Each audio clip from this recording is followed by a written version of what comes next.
Hello दोस्तों, जय श्री कृष्ण।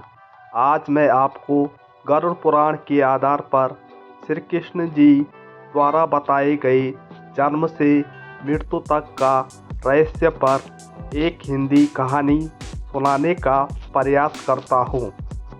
कहानी अच्छी लगे तो चैनल को सब्सक्राइब जरूर करें। इस कहानी में हम यह जानेंगे कि मनुष्य का जन्म कैसे होता है, जीवन में कर्मों का महत्व क्या है, मृत्यु के समय आत्मा की यात्रा कैसी होती है और मृत्यु के बाद आत्मा को किस किस मार्ग से होकर गुजरना पड़ता है। मेरे प्यारे दोस्तों, मानव जीवन संसार का सबसे अद्भुत और रहस्यमयी उपहार है। हमारे शास्त्रों में कहा गया है कि देवताओं, ऋषियों और असुरों तक को यह दुर्लभ मानव जन्म प्राप्त करना कठिन होता है। गरुड़ पुराण में भगवान विष्णु ने गरुड़ को यह रहस्य समझाया कि आत्मा कब और कैसे जन्म लेती है, जीवन में कर्म किस प्रकार बंधन बनते हैं और मृत्यु के पश्चात आत्मा की यात्रा कैसी होती है। श्री कृष्ण जी भी गीता और पुराणों में यही उपदेश देते हैं कि आत्मा न जन्म लेती है और न मरती है, केवल शरीर बदलता है।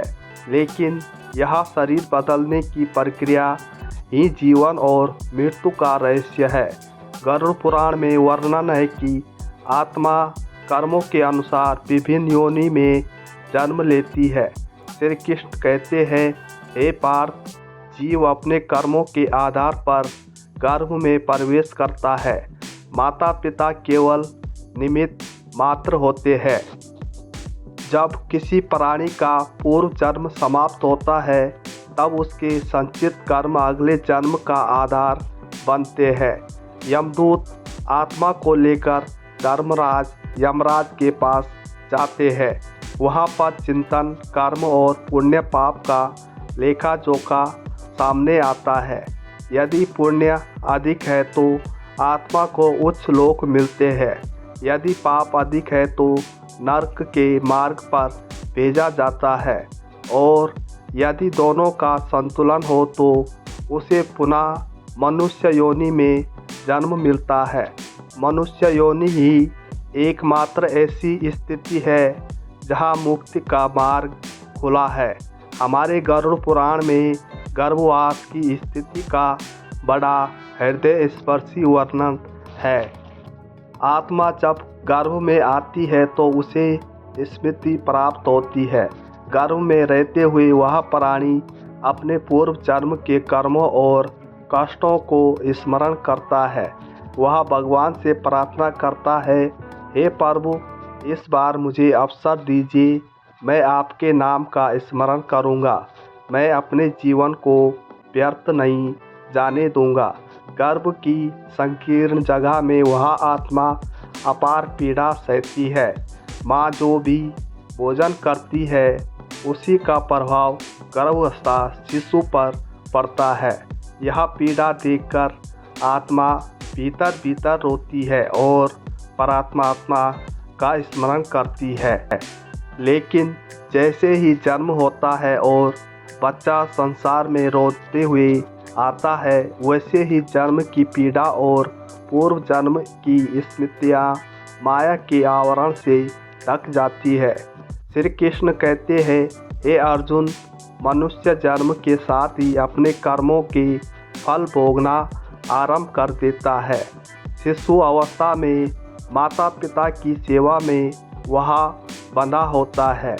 उसका मन शुद्ध होता है, परंतु धीरे धीरे सांसारिक माया उसे अपने बंधन में झड़कने लगती है। शिक्षा, संस्कार और वातावरण के अनुसार उसका स्वभाव बनता है।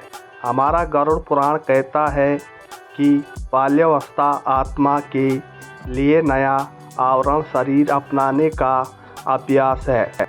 युवावस्था में मनुष्य की इच्छाएं प्रबल होती है।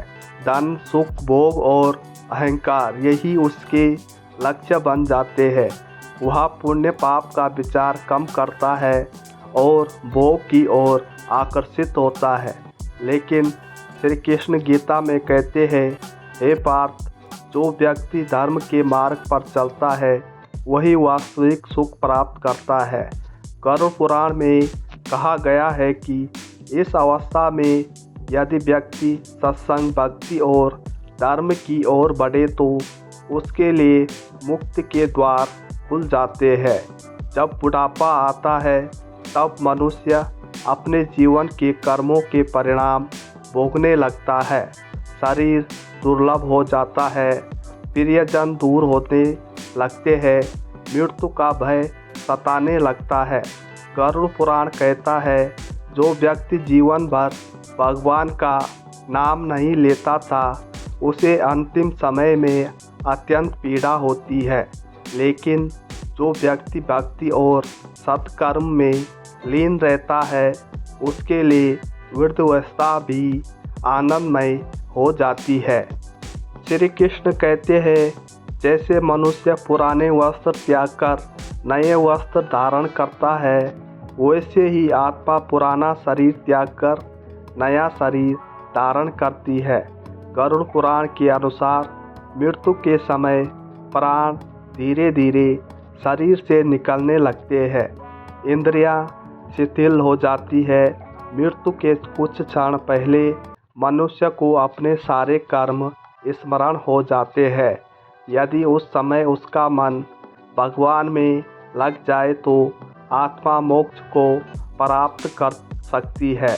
लेकिन यदि उसका मन मोह और पाप में फंसा हो तो आत्मा भटकने लगती है। गरुड़ पुराण में आत्मा की मृत्यु के बाद की यात्रा को अत्यंत विस्तार से बताया गया है। यमदूत आत्मा को ले जाते हैं और धर्मराज के दरबार में पेश करते हैं। वहाँ उसके कर्मों का लेखा पढ़ा जाता है। पुण्यात्मा को स्वर्गलोक की ओर ले जाया जाता है। पापी को नर्क के मार्ग में भयानक यातनाएं सहनी पड़ती है। सामान्य जीव को पुनः जन्म दिया जाता है। यह यात्रा 47 दिन तक चलती है, जिसमें आत्मा अनेक लोकों और मार्गों से गुजरती है। इसलिए हिंदू परंपरा में मृत्यु के बाद 13वीं और श्राद्ध का विधान है। गरुड़ पुराण 21 नरकों का वर्णन करता है। हर नरक में पाप के अनुसार आत्मा को दंड मिलता है। हिंसा करने वाला अग्नि में जलता है, चोरी करने वाला अंधकार में भटकता है, व्यभिचारी को कांटों से चुभाया जाता है। लेकिन स्वर्ग में पुण्यात्मा को सुंदर लोक, नृत्य, गान और दिव्य सुख मिलता है। उसे देवताओं की संगति प्राप्त होती है। जब पुण्य या पाप भोग लिए जाते हैं तब आत्मा पुनः जन्म लेती है। श्री कृष्ण कहते हैं, हे अर्जुन, आत्मा स्वार्थ है, वह केवल शरीर बदलती है। जब तक मोक्ष ना मिले तब तक जन्म मृत्यु का यह चक्र चलता रहेगा। गरुड़ पुराण का अंतिम संदेश यही है कि आत्मा का वास्तविक ध्येय मोक्ष है। मोक्ष का अर्थ है जन्म मृत्यु के चक्र से मुक्ति, भगवान के धाम में प्रवेश, अंततः आनंद और शांति की प्राप्ति। श्री कृष्ण गीता में कहते हैं, जो मनुष्य अंतिम समय में मेरा स्मरण करता है वह मेरे धाम को प्राप्त होता है और पुनः जन्म नहीं लेता। मनुष्य जन्म से मृत्यु तक एक लंबी यात्रा करता है। गर्भ से लेकर मृत्यु तक यह यात्रा केवल कर्म और स्मरण पर आधारित है। यदि हम अपने जीवन में सत्कर्म करें, भक्ति करें और भगवान का नाम जपें तो मृत्यु के समय आत्मा भय मुक्त होकर परम धाम को जा सकती है। लेकिन यदि हम पाप और मोह में उलझे रहे तो आत्मा बार बार जन्म मृत्यु के चक्र में फंसी रहती है। इस प्रकार श्री कृष्ण और गरुड़ पुराण का संदेश यही है कि मानव जीवन अमूल्य है, इसे केवल भोग में न गंवाओ बल्कि भगवान के स्मरण और सत्कर्मों में लगाओ। यही जन्म से मृत्यु तक की यात्रा का वास्तविक रास्ता है। तो दोस्तों, आज की यह स्टोरी आपको कैसी लगी कमेंट में बताएं और ऐसी रोचक कहानियों को सुनने के लिए हमारे चैनल को सब्सक्राइब जरूर करें। जय श्री कृष्णा।